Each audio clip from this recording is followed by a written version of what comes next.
Every week, Jesse, Jenkins, my co-host, and I like to find one piece of news that has really caught our attention and that is either making us feel more upbeat about the energy transition that week or more downbeat. Now, of course, as you might guess, if it's making us feel more upbeat, it is an upshift. If it's making us feel more downbeat, it's a downshift. Jesse, Jenkins, what do you have for us today? Well, since we've been delivering a lot of downshifts in our main segments here, I keep trying to look out for important upshifts. And there's not too many more important than what happens to greenhouse gas emissions in China, the world's largest emitter. Back in December, we had Lori Meliverta on to talk about the big structural shifts that might be happening in China's economy that contribute to a potential peak in emissions years ahead of their schedule. The Chinese national goal is to have their emissions peak by 2030. It looks like it's possible that over the last 12 months, that peak has arrived, at least for now. We'll see if it is sustained and if it can turn into a downturn. But data is now out for the first quarter of 2025 that finds that China's total CO2 emissions are down 1.6% year on year for that first quarter. And over the last 12 months trailing through end of March, emissions are down by a full 1% relative to the previous 12 months. So back in December, I think when we recorded that episode, it aired early after the new year. We were still at this point where we weren't quite sure, are emissions going to be up or flat or down a little bit? It looks like they, in fact, are down.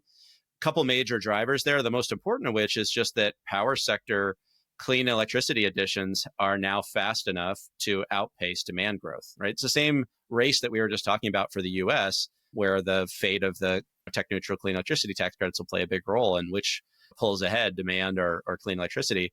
Historically, China's been setting record growth rates for wind and solar year after year, but it's not been quite enough to keep up with their massive increases in electricity demand until now, where we've actually seen emissions from the power sector fall by somewhere on the order of 40 million tons per year.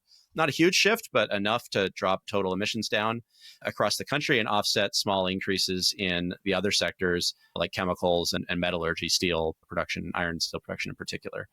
So this is exactly the kind of trend that we need to see for China to turn emissions around, is that the growth of clean electricity, wind and solar and nuclear and others need to outpace their growth in electricity demand. And other structural changes across the economy, like the slowdown in the construction sector, which also contributed. We saw a decline in cement-related emissions over the last 12 months.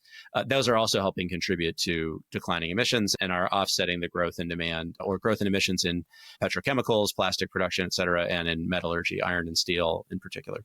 It's so funny because I think that big question of, is there going to be a major economy that sees clean energy supply exceed the growth in demand? It was actually like a major question last year. People asked that question about the United States.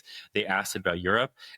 We've seen other economies achieve it, but there's been this question of, does clean energy just ultimately add to supply, or does it start to bite into fossil supply over time? And for China to hit that milestone is just huge. It's possibly, arguably the biggest news event to happen so far this year, right?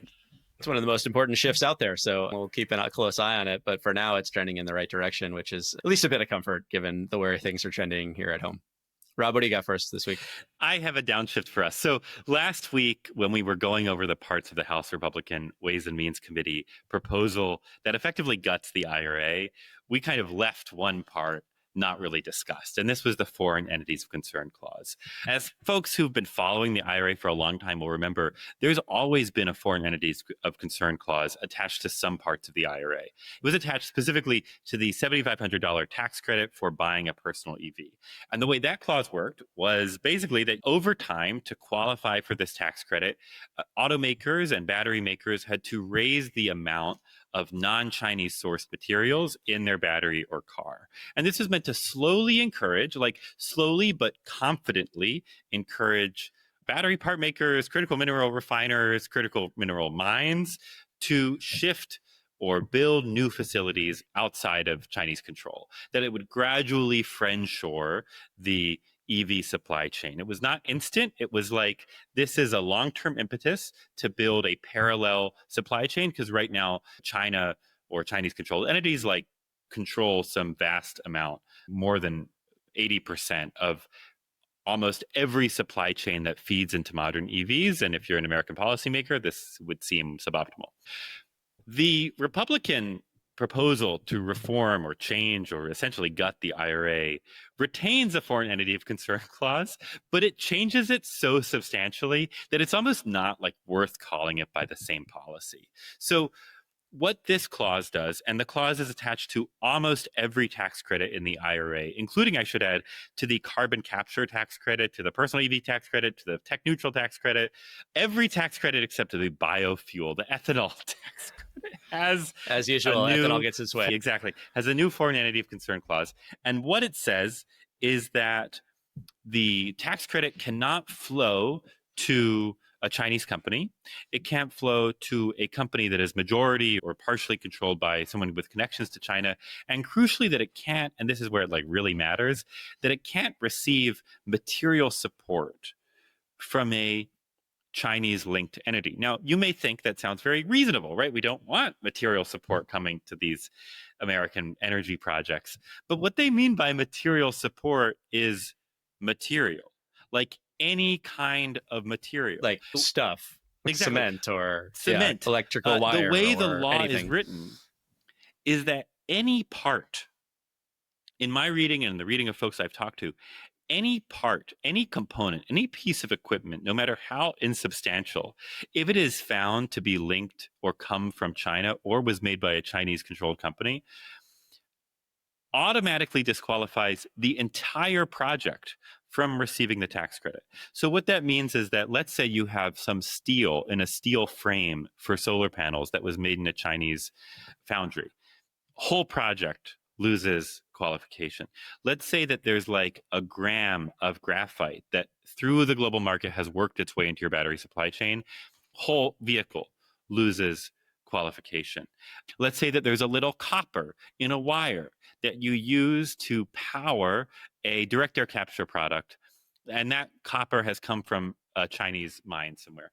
Your whole project, again, loses the tax credit. So in effect, what this new clause does is it says if there's any Chinese part, even if it's one little bolt, and yes, the law is written to fully countenance the idea that it could be really, really insubstantial. One little bolt of Chinese source material in your project disqualifies it entirely from receiving a tax credit.